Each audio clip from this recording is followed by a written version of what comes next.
It has become known as the yuan advantage. By using yuan instead of dollars to pay for imports from China, Argentine companies like this paper mill outside Buenos Aires receive quicker approval for those imports than they would using dollars.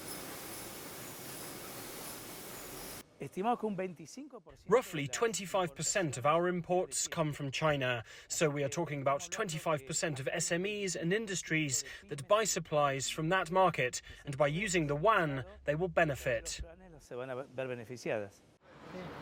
Argentina began using yuan to pay for Chinese imports in April. As a bank, we are seeing that there is a more sustained level of operations, payments, and imports in yuan.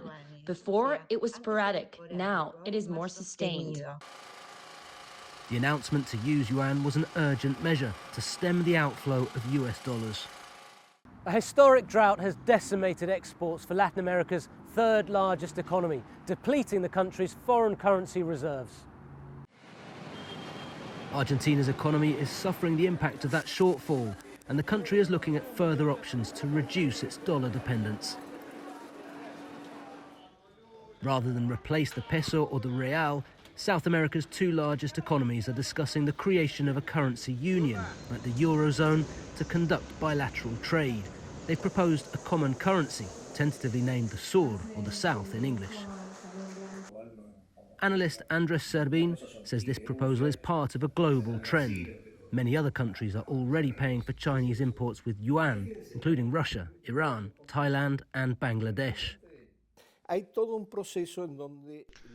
There's a whole process in which countries first tend to reduce their amount of dollars in reserves and to substitute the dollar for national currencies in commercial exchanges.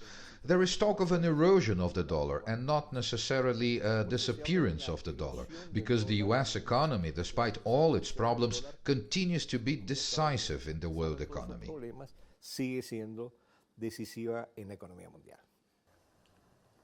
Like Argentina, Brazil also pays for Chinese imports with yuan, and President Lula has suggested BRICS nations develop their own currency, as South American nations are now considering. Joel Richards for CGTN in Buenos Aires.